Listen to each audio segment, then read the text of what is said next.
Well, hi everybody. Happy New Year. My name is Rebecca Martin and I'm one of the business development managers here at Real Story Group. I hope everyone enjoyed their holidays and you're able to relax and kind of reset a bit.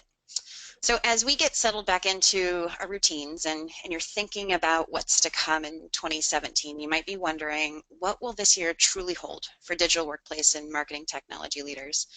What's going to go well? What might fail? Can you plan? So this is what today's conversation is all about. So thanks for joining us.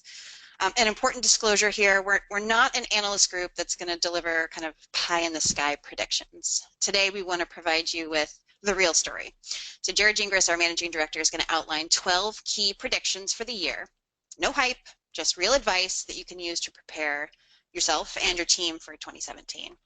So a quick introduction to Real Story Group for those of you who aren't as familiar with us. The core of absolutely everything we do is based on our research. So we serve as technology buyers advocates as companies are looking to invest in digital transformation. And how we do this is important. We provide in-depth research analyzing strengths, but maybe more importantly for you, the buyers of technology, the weaknesses of these vendors. You can see a full view, if we move to the next slide, of the marketplaces that we cover along with the products and the platforms that we analyze. So we call this our vendor map. And what our subscribers already know is that for really less than 1 to 2% of your total project expense, we can substantially reduce your risks when going through a vendor selection process. So we do that by understanding vendor pricing and mitigating some of those potential cost surprises, reducing the likelihood of selecting a vendor or a product that proves ill-suited for your organization's needs, making sure that you're considering all the logical vendors based on your project size and scope, and then really educating you about so many of the pitfalls that can come up and what to avoid. There's a whole bunch of ways too that we can reduce your company's time and resources when going through a selection process. So if this is at all on your radar for 2017, definitely give us a call. Finally, I can't kick off this webinar and not mention something that's critically important to the way we do business. What this slide highlights is something that's unique in the analyst world, and we have yet to find another analyst firm that adheres to this strict independence, but we don't work for vendors in any capacity. This allows us to be the toughest critics out there. We are absolutely unbiased when evaluating where they're a good fit, but also, like I mentioned, where these products and platforms are not such a good fit.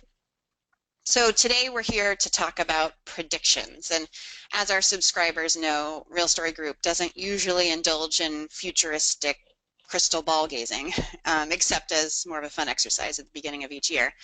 So how's our track record been? Well, we just went back and reviewed the 12 predictions that we laid out for 2016, and we had an 80% accuracy, so that's pretty impressive. So no pressure, Jarrod. Let's hear what Real Story Group's predicting for 2017. All right, well, thank you, Rebecca, and I'll say Happy New Year to everyone as well. Thank you all for joining us again. And a couple more disclaimers from me before we dive into the 12 predictions for 2017.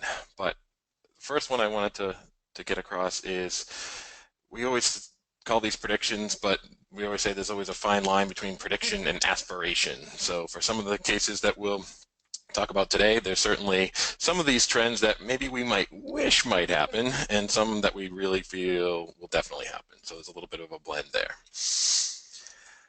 And one final disclaimer is that while I have the honor of going through these 12 with you today, these are not just my predictions. These are the predictions of my analyst brethren here at the Real Story Group. You know, Tony, Apur of Cash, Teresa, and myself all collaborate on these, and we hope that you enjoy them.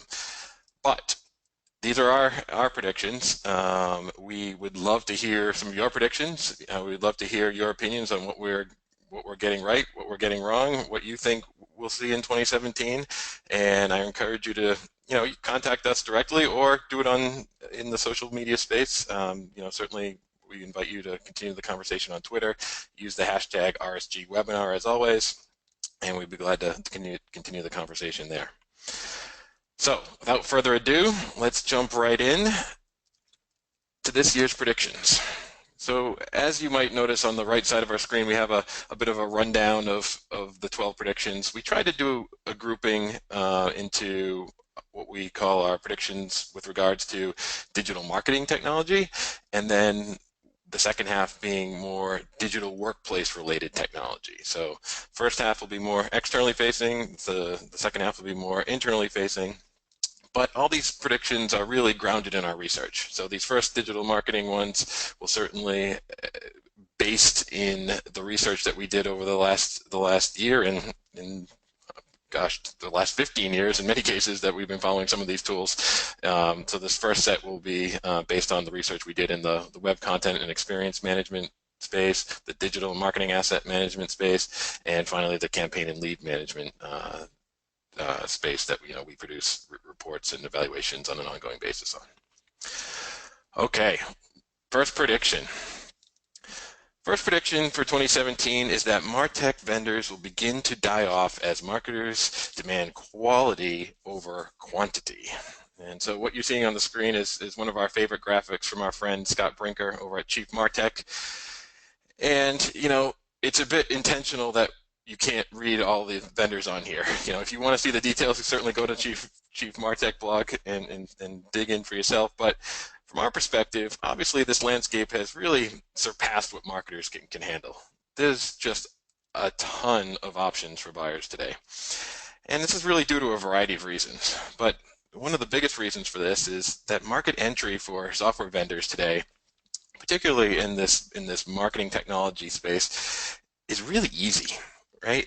So many of these vendors have identified a need, a specific use case, and given today's cloud infrastructures and technology frameworks, vendors can easily get something spun up and out into the market, and that's both good and bad. And so I think that's one of the big reasons that this past year we saw just a proliferance of vendors hitting the market. But ultimately, we think in 2017, quality will win. We think marketers are going to have to gravitate to a smaller set of vendors that they can actually handle, and this is going to cause just some others to kind of die off, and so maybe a natural contraction of this marketplace. But obviously, there's a lot of vendors here, and this is going to take some time. Much longer than just 2017. But in the meantime, we here at Real Story Group, we're going to continue to evaluate the vendors and products that we see as the most significant for today. And if you want to see which ones we think are the most significant, you can certainly check out the vendors evaluated page on our site. We cover about 150 different products from right around 100 different vendors in the digital marketing and digital workplace space. So that's prediction number one.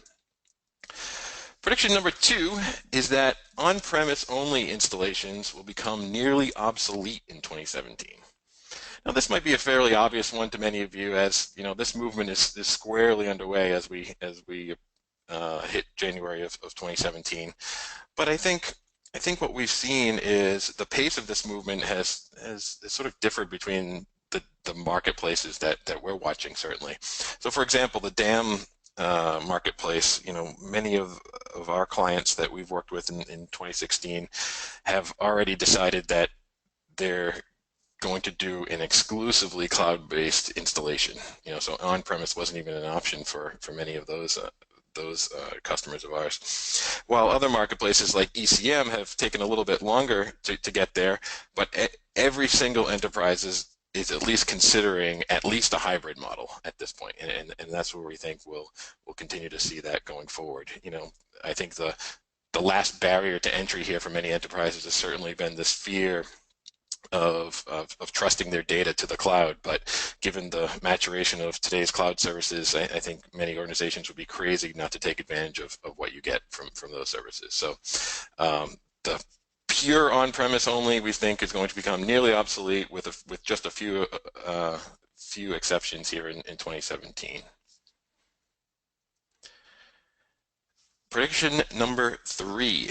So this prediction is that enterprises will move to decouple valuable assets from their enterprise experience silos in 2017.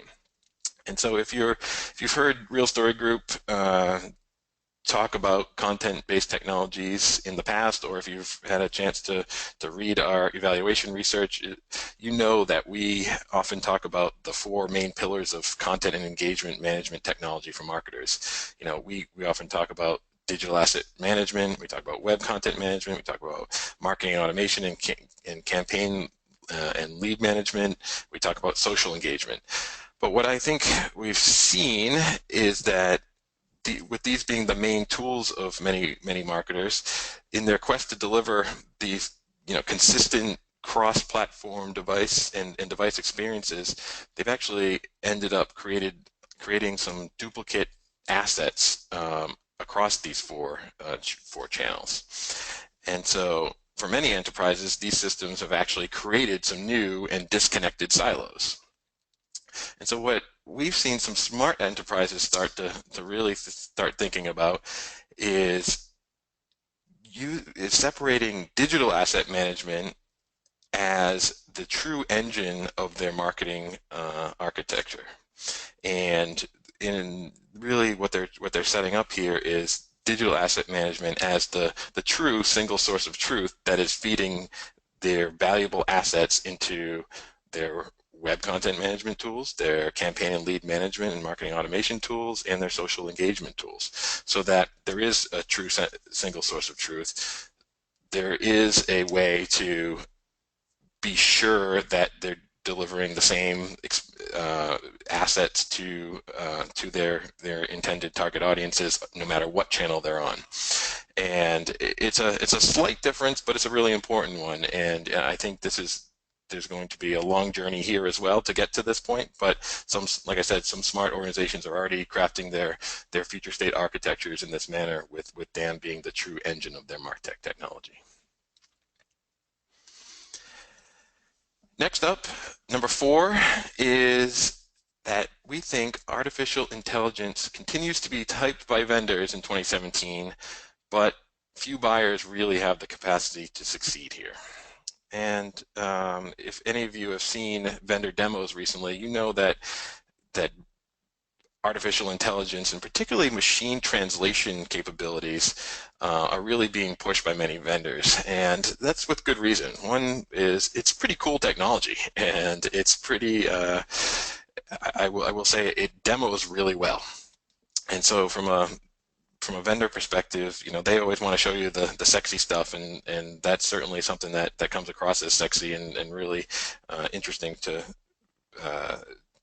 piece of many of vendors' pitches to potential clients. But what we've observed over the last year and continue to see in the coming year is that these vendors really haven't truly productized these services. So we're not really seeing IBM input Watson into their records management capabilities or their document management capabilities, and in a way that it really assists a knowledge worker to do their job. And likewise, we think there's a bunch of scenarios that may be possible from a future state marketing potential, but I think that true embedded artificial intelligence is probably still at least a year away. But it is coming. And the smart enterprises in the meantime, I think, will start to ask this question: what are the right use cases for AI?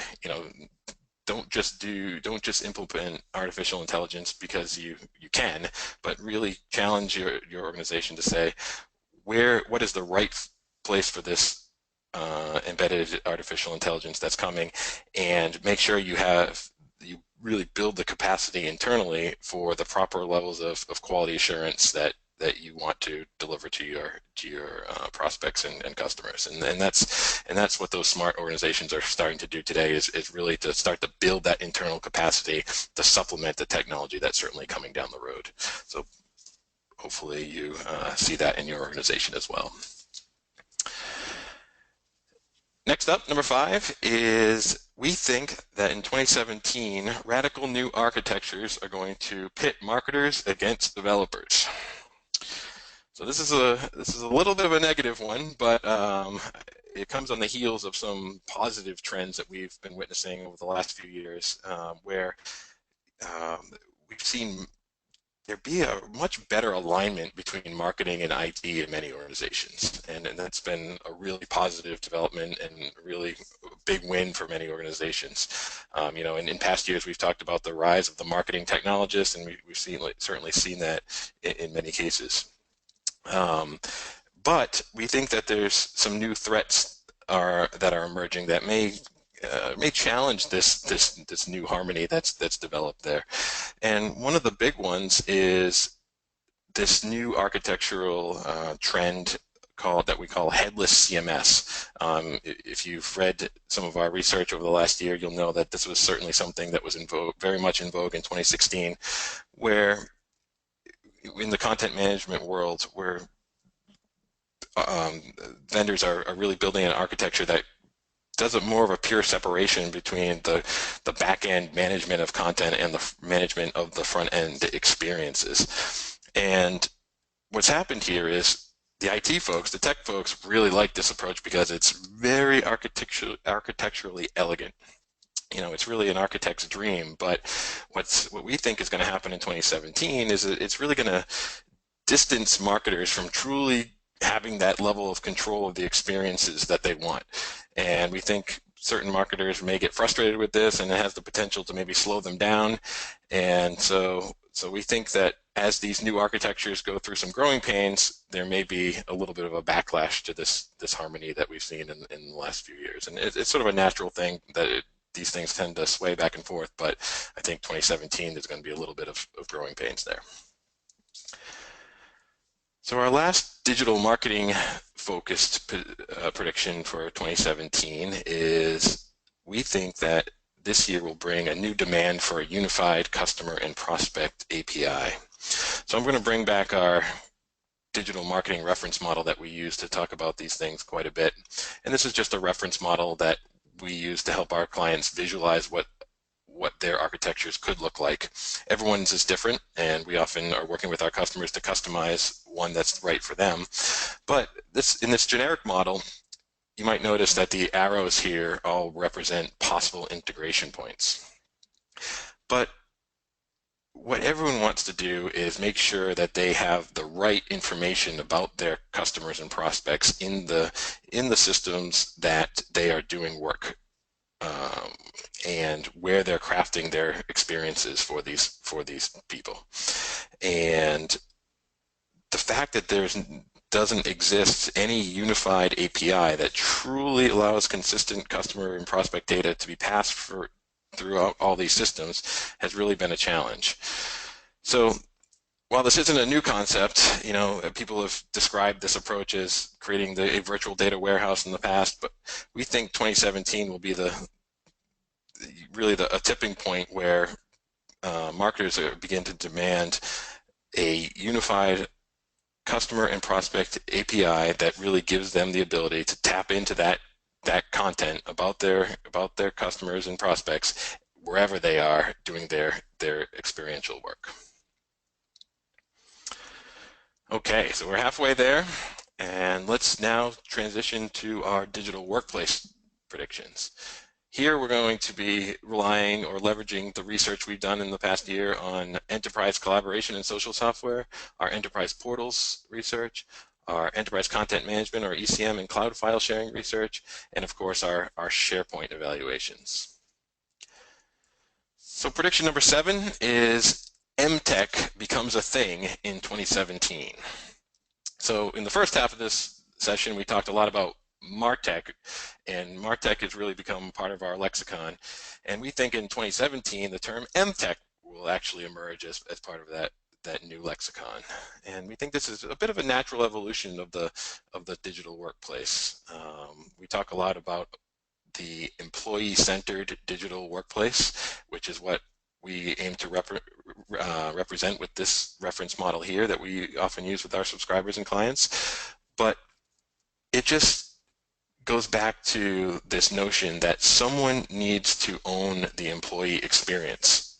And specifically when it comes to technology, making sure that the employees have the tools they need to do their jobs and do it well. And we've seen the owners of this experience called different things, from chief digital workplace officer to chief intranet officers, or just the digital workplace owner. But regardless of what they're called, someone needs to own this, and someone needs to really focus on bringing the organization the right mix of employee technology that helps their workers get their job done in the most effective way. So EmTech is here, and EmTech is something that we'll all be talking about in 2017. Next up, prediction number 8 is that Office 365 and Microsoft's app churn will continue. So we think that Microsoft's addition and subtraction will continue to cause some customer pain. So the Office 365 customers among you, it's certainly no surprise to you. You all know that Microsoft has introduced new apps quite regularly in the recent future.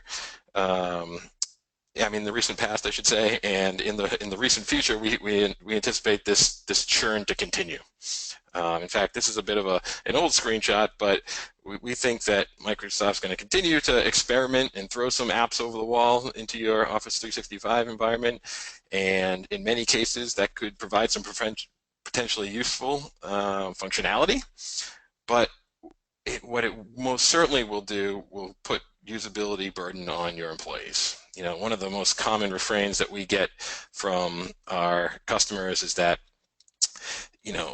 with Office 365, I have all these options. My employees don't know where they should go to collaborate, or where they should collaborate about projects versus more informal collaboration versus more structured collaboration, and the lines are really blurred, and that's causing some usability challenges and some adoption issues. So we think that this is something that Microsoft is certainly going to need to address, but it's going to take some time here, and in the meantime, there's going to continue to be a lot of experimentation and churn, which is going to cause some pain. But the smart enterprises are really providing clear education to their employees to which applications are best suited to which use cases, and that's where people are going to mitigate some of that pain going forward. Next up, prediction number 9, we think that the haphazard transition to Office 365, and particularly SharePoint Online, is going to leave a lot of SharePoint customers stranded. So certainly the mass migration to Office 365 and SharePoint Online is clearly underway, right? If you're one of the organizations that's still on-premise only with your SharePoint environment, then you probably have a very heavily customized SharePoint instance. And you're not alone. There's certainly quite a few among you. But while we hear from Microsoft quite regularly that they continue to say that they're going to keep serving the on-premise customers, but in reality, we think that SharePoint on-premise has finally become the Lotus Notes. The new Lotus Notes. And this is something that many analysts have predicted over the years, but we think this 2017 is finally the year that it becomes Lotus Notes. And what I mean by that is it's just going to kind of linger for many organizations, particularly because there's no true path to get off of SharePoint on-prem onto online. So many organizations are going to try to hold on as long as they can, maybe forever. Those Lotus Notes customers of you that are on this call, you know what I mean. Unfortunately, it's probably going to be on for years and years to come, some of you, because it's going to be just that hard for you to make the transition. So while you're not going to be completely unloved by Microsoft, we certainly don't think you're going to be loved. And so it's not going to be easy, but if you are one of these organizations still on-prem, we think you should start planning a rather long exit, but start thinking about ways to get you there, and you're probably not going to get that much help from Microsoft to do it, so you're going to have to do a lot of this on your own. Prediction number 10. bots. We think in 2017 that bots will gain wider acceptance in at least digital workplace use cases. I think 2017 is going to bring some increased experimentation, particularly for those internal use cases. We have an example here of bots helping you when you want to request some leave, and it can take you through several choices and help you make your decision. But if there's a caution here, it's really that we think that 2017, this activity is going to remain largely experimental rather than mainstream. And by the end of 2017, maybe even by the time we're doing this again next year, making our 2018 predictions, I think many of these experimenters will need to ask, am I truly serving my team with these bots, or are they just one more interruption in a world of interruptions? And that's the true thing there, and the true question to ask. And some of those smart organizations are asking those questions right up front, being clear what they're trying to solve, really putting a business case in place to understand the ramifications, what they're actually going to benefit, what are the actual costs to get there, and making a smart decision on how to proceed. Number 11. We feel that cloud file sharing will become a feature rather than a marketplace. So over the last few years, services like Box and Dropbox and Google Drive and Microsoft OneDrive, they've all emerged as a marketplace unto themselves. We've called them cloud file sharing tools. We were one of the first to kind of classify that as a marketplace. And some analysts predicted years back that these cloud file sharings may even supplement or supplant the ECM or collaboration systems within many organizations, and that just really hasn't happened in the last few years. They've certainly gained a lot of traction for particular use cases, but they haven't supplanted their incumbent ECM or collaboration systems in most cases. But in 2017, we think that these services will actually become more of a bolt-on to these existing environments rather than complete replacements for them. So in most cases, organizations are committed to a ECM or a collaboration stack, and for the most part, instead of going to the market and evaluating all cloud file sharing services equally, in most cases, people will just pick the one that already comes with their stack. And for better or for worse, they're getting a lot of the similar services, no matter which approach you get, which approach you decide to take. So again, we think these will be more of a bolt-on, add-on service. They definitely have their role, but we're not seeing them really emerge as the clean standalone marketplace that we might have once thought. And finally, our final 2017 prediction is around Slack imitators. So we think that big vendors in 2017 are going to deploy what we're calling Slack lookalikes. If any of you are not familiar with Slack, Slack was really the darling of 2016 collaboration technologies, and particularly because it helped teams work together in a way that was really easy to get going, and it had a very super simple interface and just allowed people to collaborate in a way that was natural to many people. And the big vendors out there certainly took notice. In 2017, we're going to see teams from Microsoft. We think IBM is going to be working on their version of a Slack lookalike. We think Facebook at Work will have something similar. But for many, these imitators might address some of the basic needs, but for others, we think that while these services might look like Slack, we think a lot might be desired in terms of functionality, particularly in terms of the usability of these tools. So while they might look like Slack, they're in many cases they won't be Slack. And what caused Slack to really explode this year was its user experience, was its ease of use, and we think that there's going to be a bit of a backlash against these lookalikes and a lot of experimentation that happens in 2017 here. So that wraps up our 12 predictions for 2017. As Rebecca mentioned at the outset, we'd love you to check out how we did in our 2016 predictions. And my colleague Apoorv wrote a blog post today on just that topic. You can let us know if you agree or disagree with our self-assessment there, and check that out. And finally, I'll turn it back over to Rebecca. And before I do, I just want to say thank you all for being here, and I wish you the best in the new year. Thank you. Thanks, Jared. It's going to be interesting to see what